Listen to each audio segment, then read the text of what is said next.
Novel ini memperkenalkan Lowen Ashley, seorang penulis yang sedang kesulitan dan nyaris bangkrut, yang mendapatkan tawaran pekerjaan impian.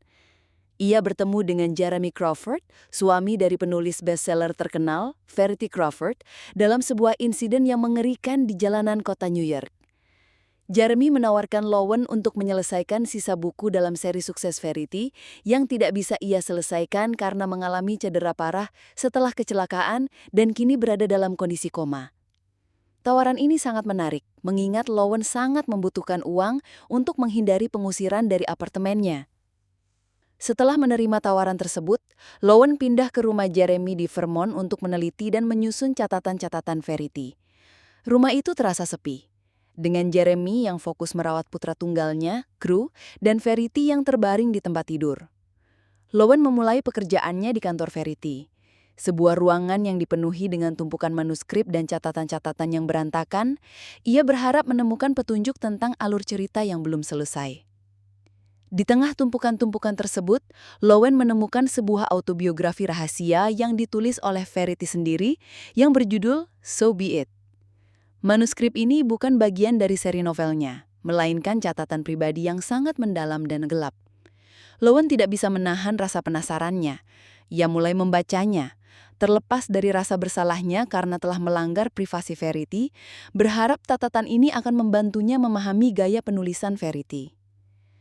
Autobiografi ini mengungkapkan kisah yang mengerikan tentang Verity, dari pertemuan pertamanya dengan Jeremy hingga pernikahan dan kelahiran putri kembar mereka, Harper dan Chastin. Di awal cerita, Verity menggambarkan dirinya sebagai istri dan ibu yang penuh cinta.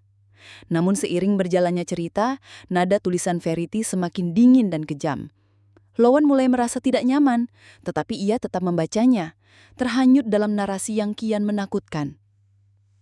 Lowen membaca pengakuan Verity tentang kecemburuan yang mendalam terhadap Harper. Verity cemburu karena Jeremy sangat mencintai putri mereka. Kecemburuan ini membuatnya nekat membunuh Harper dengan sengaja, mengarang cerita bahwa Harper tenggelam di danau saat bermain. Ini merupakan titik balik yang mengejutkan bagi Lowen, yang kini melihat Verity bukan hanya sebagai penulis, tetapi juga sebagai seorang psikopat. Setelah kematian Harper, Verity menulis dalam autobiografinya bahwa ia mencoba membunuh putri keduanya, Chastin, dengan sengaja.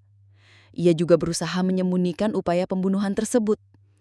Kejadian ini meninggalkan luka mendalam bagi Jeremy dan menjadi penyebab utama keretakan dalam hubungan mereka. Semakin dalam Lowen membaca, semakin ia yakin bahwa Verity lah yang menyebabkan semua tragedi yang terjadi pada keluarganya. Seiring waktu, Lowen mulai merasakan adanya kehadiran yang aneh. Ia menyaksikan Verity, yang seharusnya berada dalam keadaan koma, bergerak dan menunjukkan tanda-tanda kesadaran. Lowen menjadi paranoid dan curiga, menyadari bahwa Verity mungkin tidak lumpuh. Di sisi lain, kedekatan Lowen dengan Jeremy semakin intens.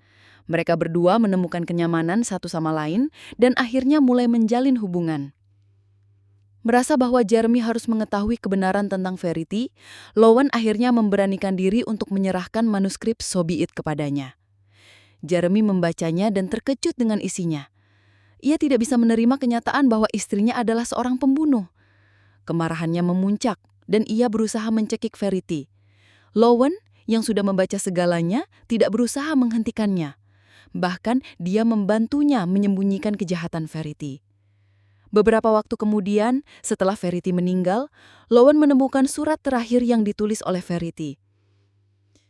Surat tersebut menjelaskan bahwa autobiografinya hanyalah latihan penulisan ekstrim yang dirancang untuk membuat Lowen merasa simpati kepadanya dan membantu Lowen menyelesaikan seri novelnya.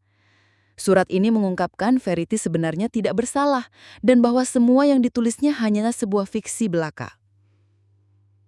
Menyadari bahwa ia dan Jeremy telah membunuh seorang wanita yang mungkin tidak bersalah, Lowen dihadapkan pada pilihan sulit.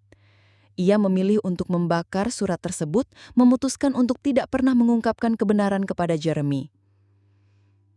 Di akhir cerita, Lowen dan Jeremy hidup bahagia dengan anak mereka. Dan Lowen merahasiakan semua kejahatan yang telah mereka lakukan bersama.